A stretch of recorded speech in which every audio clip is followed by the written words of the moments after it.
Alrighty, so we have quite an assortment of locks here, and these are going to be the basic locks that you're going to see, or some of the most common ones that you're going to see, I believe. So the first thing we're going to do is we're going to do our key and lever rekey here. The first thing you're going to need is a current working key. Okay, the teeth or the cuts are going to go towards the lever in most cases, just like so.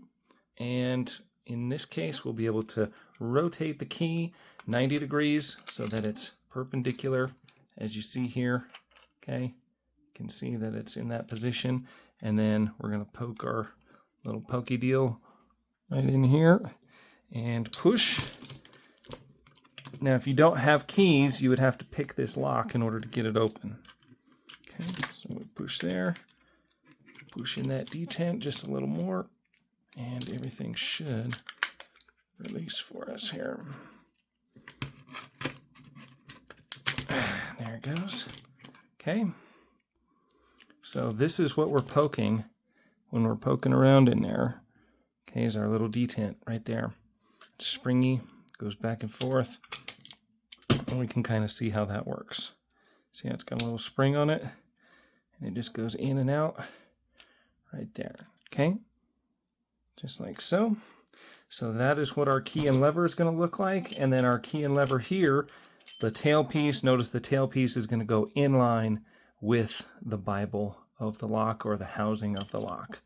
Okay, I just want to show that because we've got some that are shaped like this. This would be more of a knob. So we go into a knob like so.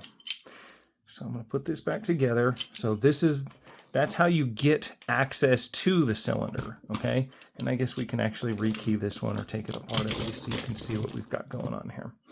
So we're going to take this, take the lever out, take that piece out, take the lock apart. I'm going to make sure my pinning area is free of debris. The reason you want to make sure it's free of all other pins and springs is because if anything flies out of this lock, I want to make sure that I understand where that piece went. That's going to be very complex and very important to me. So same thing as we did before. Go ahead and push your detent in, spring, key, rotate, follower. Notice the backside has a hole in it, so don't let that hole line up with the Bible itself. This is all just fairly automatic for me. And then we'll have all of our pins, just like so.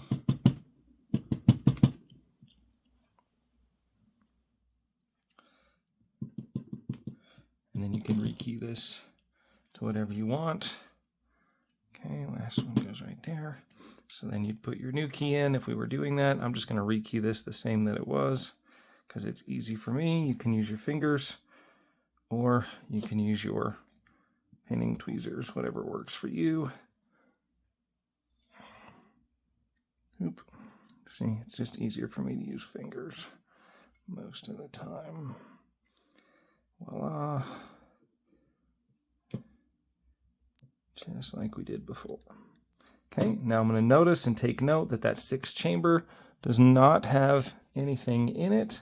And then I'm going to check and verify that the 6th chamber does not have anything in it here.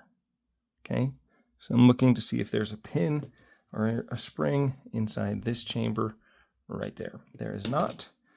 I showed you guys how to change or solve that last time. So again, make sure that this hole is not lined up like that. If it's lined up like that, you're going to have a really big problem really quickly. Okay, so let's see where we're at. There we go.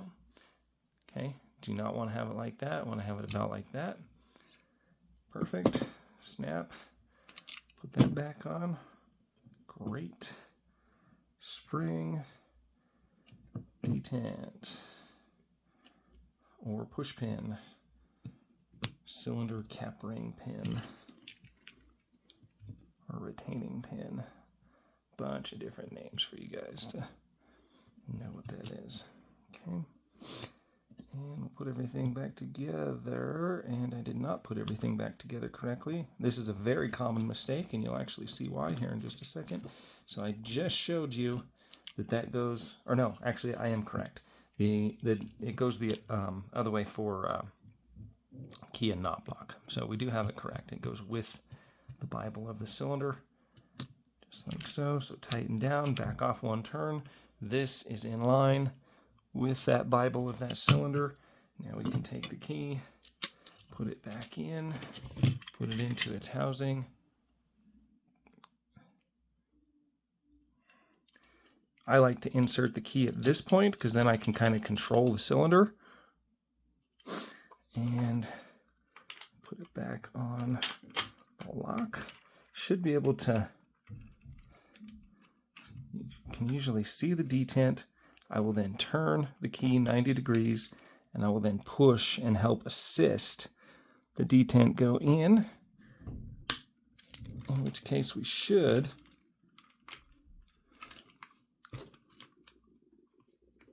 be coming back on here. Sometimes you'll need to put the cylinder in place first, and then the only problem with that is you can't turn the cylinder.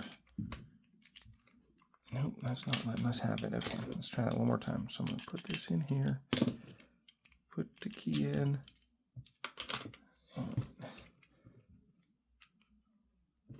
I am feeling that we are getting some resistance. So let's see.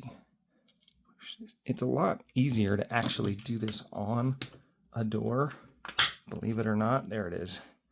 Okay, click, and then the key should release if you did everything correctly.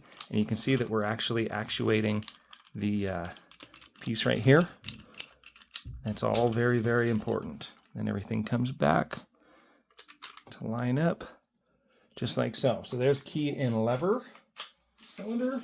That would be just like the cutaway that we did before. Okay, so if we did the cutaway and you understand that, that's great.